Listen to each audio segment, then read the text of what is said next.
काठमाडौँ केरुङ रेलमार्गको काम अन्तिम चरणमा। चीनले भन्यो काठमाडौँसम्म रेल लगेर छाड्छौँ। कति लगानीमा बन्दैछ त काठमाडौँ केरुङ रेलमार्ग? भारतले नेपालको विकासमा किन यसरी गिद्धे नजर लगाउँदैछ? नमस्कार, तपाईँ मेरो पोखरा टिभी हेर्दै हुनुहुन्छ। समाजमा र विश्वमा घटेका सत्य तथ्य खबरलाई तपाईसँग पुर्याउने हाम्रो अभियान जारी छ।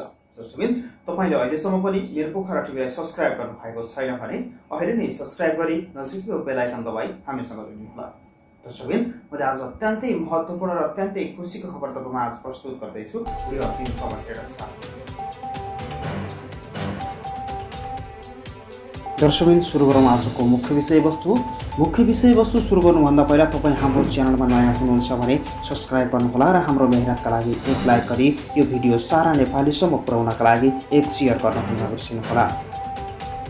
चीनले नेपालमा रेल ल्याउन सम्भव छ र सक्छ भन्ने उल्लेख लेख्नुहोला, सक्दैन यो गफ मात्रै हो भन्ने नलेखेर कमेन्ट गर्नुहोला। सुरु गरौँ आजको मुख्य विषयवस्तु। देशको संघीय राजधानी जोड्ने दुई रेलमार्ग मध्ये काठमाडौँ रक्सौल र काठमाडौँ केरुङ रेलमार्गको चर्चा विश्व बजारमा चल्न थालेको दशक बढी भयो, तर अहिलेसम्म अध्ययनको काम टुङ्गिन सकेको छैन। काठमाडौँ रक्सौल रेलमार्गको फाइनल लोकेसन सर्वेको काम सकेर रिपोर्ट फाइनल समेत भइसकेको छ भने केरुङ काठमाडौँको सम्भाव्यत अध्ययन सकेर काठमाडौँसम्म रेल कसरी ल्याउने भन्ने विषयमा बहस भइरहेको छ। केरुङ रेलमार्ग भने पहिलो चरणको प्रारम्भिक अध्ययन सकेर दोस्रो चरणको काम थालिसकिएको छ। प्रारम्भिक अध्ययनको काम सक्न 1 वर्ष लागेको हो। सम्भाव्यत अध्ययनलाई अन्तिम रूप दिने गरी काम थालिएको छ। चीनीय सञ्चार माध्यमहरूका अनुसार पहिलो विज्ञ टोली चीन फर्किसकेको र दोस्रो विज्ञ टोली अबको केही सातामा काठमाडौँ जाने उनीहरूले बताएका छन्। चीनीय सञ्चार माध्यमहरूले दिएको जानकारी अनुसार चीनिया विज्ञ टोलीले नेपालको सम्पूर्ण क्षेत्रमा पुगेर अनुसन्धान गरिसकेको र पूर्व सम्भाव्यता अध्ययनलाई पूर्ण रूप दिन अगाडि बढिसकेको र काम थालेको बताइएको छ। प्रारम्भिक अध्ययनको काम टुङ्गिसकेको छ। पहिलो चरणमा स्थानीय स्तरमा गएर हेर्ने, बुझ्ने र ड्रोनबाट अध्ययन गर्ने काम सकिएको हो। उनले भने पहिलो चरणको काम सकेर प्राविधिक नयाँ वर्षसँगै हाम्रो काम सम्पन्न हुने बताइएको छ। टोली फर्किएपछि 1 सातभित्र अध्ययनको काम सकेर अगाडि बढ्ने र टोलीले काठमाडौँ, नुवाकोट र रसुवा पुगेर अध्ययन गरिने बताइएको छ। तेस्रो चरणमा भौगर्भिक अध्ययनको काम सुरु हुने उनले बताएका हुन्। अब रेलमार्ग बन्ने ठाउँहरूको जमिनमा बोरिङ गरेर हेर्ने, माटो परीक्षण लगायतका भौगोलिक र भौगर्भिक अध्ययन गरिने उनले बताएका हुन्। उनले भने प्राविधिक विज्ञ टोली आएपछि काठमाडौँबाट सुरुङ गर्ने कि रसुवाबाट भन्ने टुङ्गो लाग्ने बताइएको छ। अबको अध्ययन महत्त्वपूर्ण हुने भएकाले त्यसका लागि ठुलो सङ्ख्यामा प्राविधिक विज्ञ जनशक्ति ल्याउने तयारी भइरहेको उनले बताएका छन्। अध्ययनमा मेसिनहरूको पनि आवश्यक पर्ने भएकाले उनले भने केही मेसिन प्राविधिक टोलीले लिएर आउने र केही यहाँ भाडामा लिएर प्रयोग गरिने। तेस्रो चरणमा अध्ययनको कम्पाइल रिपोर्ट तयार गरिने उनले बताएका हुन्।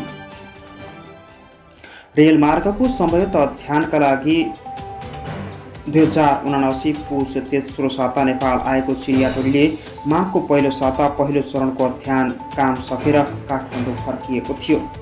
यसको अध्ययन 42 महिनाभित्र सक्नुपर्ने भए पनि अब 29 महिना मात्रै बाँकी रहेको छ। उक्त समयभित्र सम्भाव्यत अध्ययनको काम सकिने महानिर्देशक बासुरालले दावी गरेका छन्। यो सम्भाव्यत अध्ययन भएकाले यसबाट निर्माणमा लाग्ने लागत, समय र रेलमार्गको कुल दूरी थाहा हुने उनले बताएका हुन्।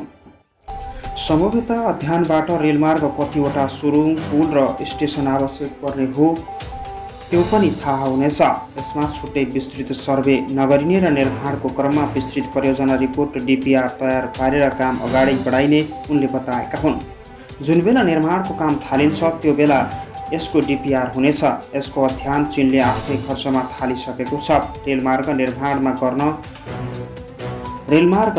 गर्न 2 खर्ब 71 अर्ब 36 करोड 80 लाख रुपियाँ लाग्ने प्रारम्भिक अनुमान गरिएको छ। प्रारम्भिक अनुमान अनुसार रसुवा गरी काठमाडौँसम्मको मार्गको दूरी 72 किलोमिटर रहनेछ र चर्चा चलेको लामो समयपछिको यो रेलमार्गको पूर्व सम्भाव्यता अध्ययन गएको मङ्सिरमा सकिएको थियो भने असोजमा चीनका राष्ट्रपतिले नेपाललाई ठूलो सन्देश पठाएका थिए।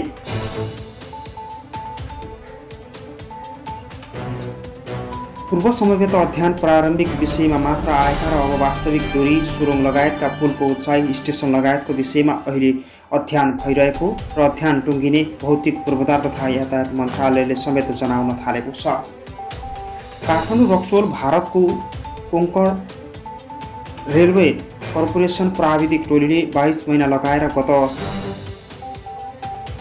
जेठमा नै तयारी गरेको फिल्ड सर्वेको प्रतिवेदन भौतिक पूर्वाधार तथा यातायात मन्त्रालयलाई बुझाएको बताइएको छ। सर्वे अनुसार रेलमार्ग निर्माणका लागि 4 खर्ब लाग्ने बताएको हो।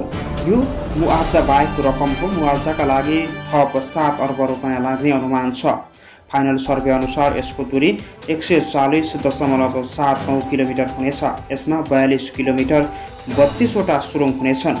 त्यस्तै 124 वटा ठुला पुल र 12 वटा स्टेसन निर्माण गरिनेछ। अहिलेको दूरी रक्सोल स्थित 4 किलोमिटर भारततर्फबाट सुरु भई ललितपुरको खोकनासम्म आउनेछ। काठमाडौँतर्फको अन्तिम बिन्दु खोकनाभन्दा चोभार सुक्खा बन्दरगाहसम्म ल्याउने विषयमा छलफल गरी रहेको मन्त्रालयले जानकारी दिएको छ। 12 करोड रुपियाँ खर्चेर निर्माण गरिएको भक्तपुरको नालिन्चोक हेलिपोर्टमा हेलिकप्टरको उडान जोखिमपूर्ण रहेको भन्दै पाइलटहरूले नै चेतावनी समेत दिन थालेका छन्। यसै विषयलाई लिएर काठमाडौँ केरुङ र काठमाडौँ रक्सोलका विषयमा अहिले कुरा उठिरहँदा काठमाडौँ केरुङको काम सुरु भइसकेको छ र काठमाडौँ रक्सोलको काम पनि सुरु हुने तयारीमा भएको बताइएको छ। नेपालमा जनकपुरसम्म रेल आइसकेको र रेल अहिले थन्किएर बसेको स्थितिमा छ। काठमाडौँ केरुङ रेलमार्ग जहिलेसम्म सञ्चालन हुन्छ त्यहाँसम्म चिनिया प्राविधिक टोलीले भनिरहेको छ कि जबसम्म काठमाडौँसम्म हामीले रेल पुर्याउँदैनौँ तबसम्म हामीलाई आनन्दको निद्रा लाग्दैन। हामीले यो प्रतिबद्धता गरेका छौँ कि अब काठमाडौँसम्म रेल पुर्याएर मात्रै हामी चीन फर्किनेछौँ। चिनिया प्राविधिक टोलीले भनेअनुसार नेपालमा रेल आउने पक्का भएको छ। चिनिया जनशक्ति र चिनले गरेको ठुलो लगानीका कारण नेपालमा रेल आउन सम्भव भएको हो। यस्तै ठुलो परियोजनाका विकास निर्माणमा चिनले पहिलादेखि नै टेवा पुर्याउँदै आएको छ। चिनिया सञ्चार माध्यमहरूका अनुसार नेपाललाई आफू सरह अगाडि बढाउन चाहेको र नेपालको जस्तोसुकै परिस्थितिमा पनि आफूले दृढ भएर साथ दिने पनि चिनिया सञ्चार माध्यमहरूले खुलासा गरेका छन्। चिनिया राष्ट्रपति सी जिनपिङको केही समय अगाडिको नेपाल भ्रमणले पनि यस्ता फलदायक कुराहरूलाई अगाडि बढाएको थियो। दर्शकबिन आजको महत्त्वपूर्ण न्याक्सुलिसिप खबर तपाईँलाई कस्तो लाग्यो? भिडियो अन्तिमसम्म हेरेर सुनेर साथ दिनुभयो त्यसका लागि धन्यवाद। यस्तै नयाँ ताजा र खोज सन्देशमूलक भिडियो हेर्नका लागि हाम्रो च्यानल सब्स्क्राइब गर्नुहोला।